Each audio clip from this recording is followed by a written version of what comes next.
Impian Indonesia, migas dikuasai di negara sendiri bukan lagi menjadi omong kosong belaka, namun kini kian mendekati kenyataan. Perlahan tapi pasti Indonesia mulai menunjukkan kemajuan ekonomi di banyak bidang. Sehingga dapat memperbaiki neraca perdagangan, dengan mengurangi nilai impor dan menambah nilai ekspor.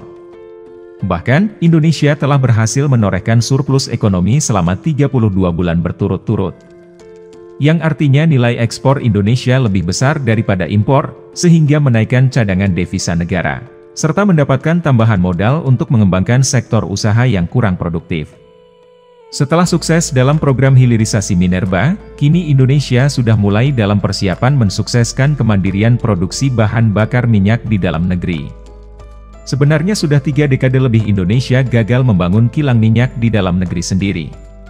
Ini semua diakibatkan banyaknya aktor mafia dalam dunia nyata, yang menjalankan perannya dengan sangat sempurna.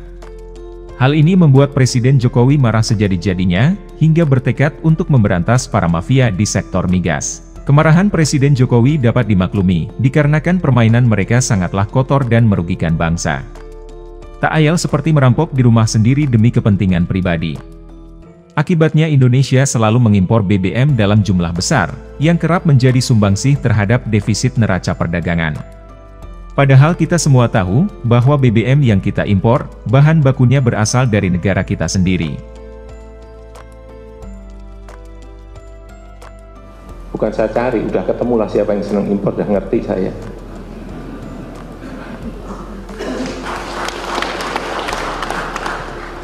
Hanya perlu saya ingatkan bolak-balik, hati-hati. Kamu hati-hati, saya ikuti kan.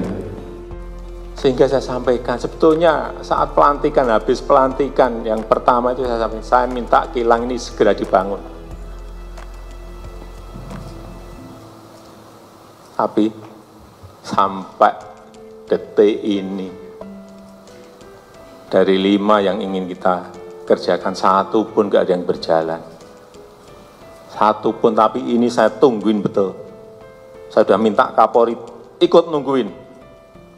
Pak Kejaksaan, Pak Jaksa Agung ikut nungguin. Nanti saya minta KPK juga ikut nungguin. Harus rampung. Pekerjaan besar ini harus rampung. Dari perkataan Jokowi tersebut, sebenarnya ada bau busuk yang tercium jelas.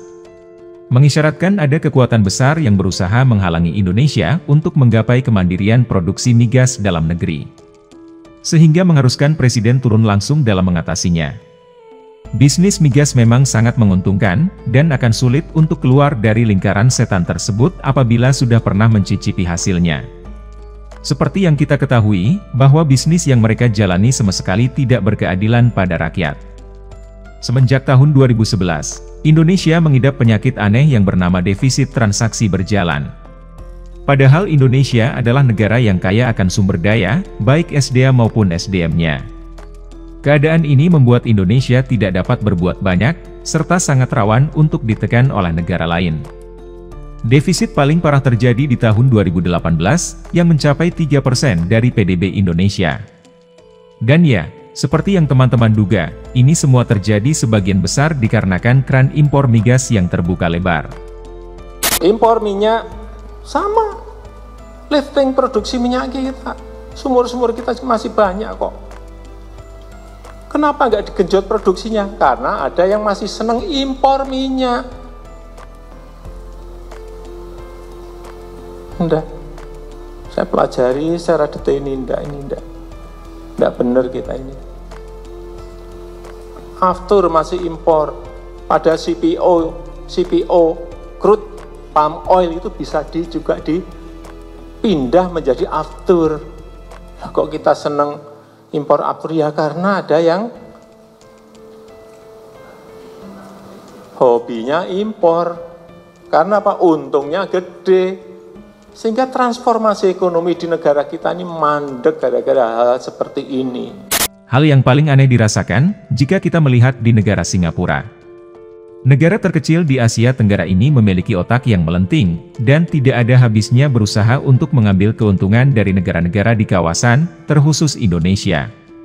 Negara yang tak lebih luas dari Jakarta tersebut memiliki 4 fasilitas kilang minyak, dengan kapasitas total 1,5 juta barel per hari. Menariknya, ternyata Singapura adalah importir terbesar minyak mentah asal Indonesia.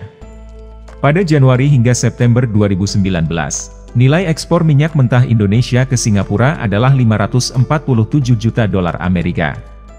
Nilai ini mencapai 44% dari total ekspor minyak mentah Indonesia. Jadi Indonesia menjual minyak mentah ke Singapura, kemudian diolah di sana. Singapura menjual produk olahan ke Indonesia, dan dapat keuntungan lebih dari 10 kali lipat. Indonesia ekspor ke Singapura dengan nilai 500 juta dolar Amerika Serikat, tapi volume impor dari Singapura sampai 5 miliar dolar lebih. Sebagai rakyat Indonesia, pastinya kita sangat marah akan situasi ini, yang mana dana anggaran yang seharusnya dapat menunjang kemajuan negara, serta mensejahterakan masyarakat dengan berbagai macam fasilitas, malah diberikan untuk negara Singapura.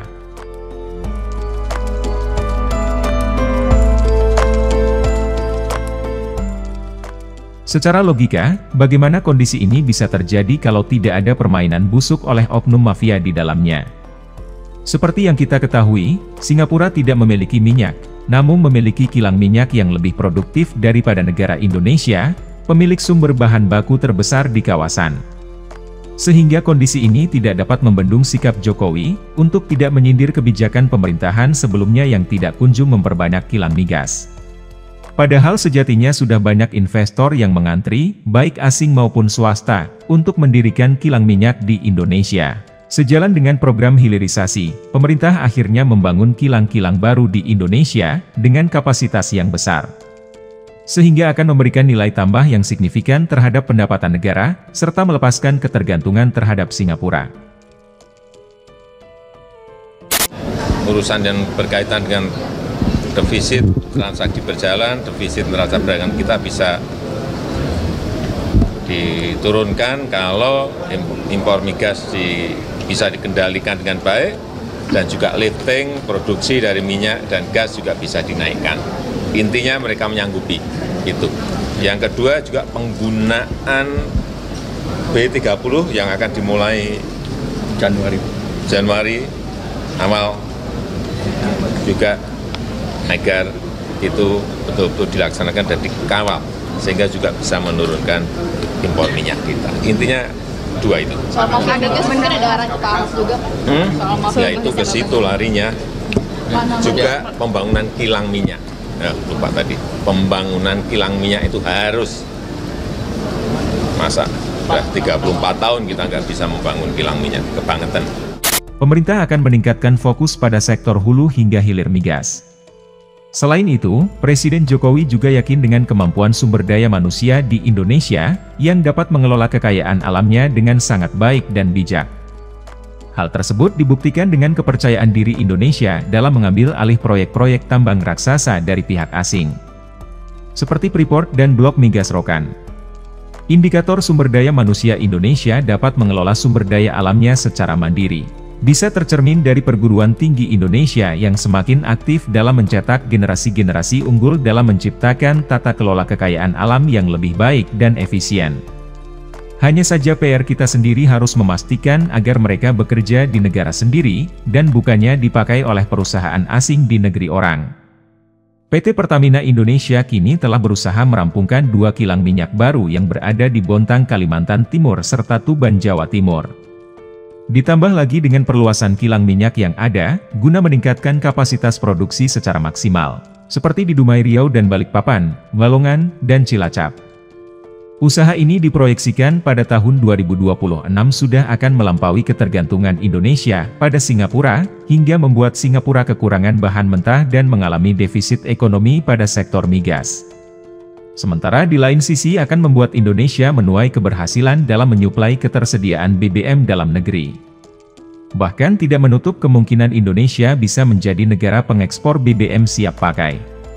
Sementara, ini baru di satu sektor saja yang disiapkan pemerintah untuk memastikan ketersediaan BBM di dalam negeri. Belum lagi ditambah dengan sumber-sumber lain seperti minyak kelapa sawit, yang dapat dijadikan bahan bakar alternatif terbarukan. Yang harus kita ingat, Indonesia adalah negara dengan produksi minyak kelapa sawit terbesar di dunia. Untuk itu dalam menatap masa depan yang lebih baik, kita sebagai masyarakat harus selalu optimis dan bersemangat, agar kemajuan Indonesia benar-benar terlaksana. Negara ini terlalu besar dan kaya, jika hanya untuk mensejahterakan rakyatnya di masa depan.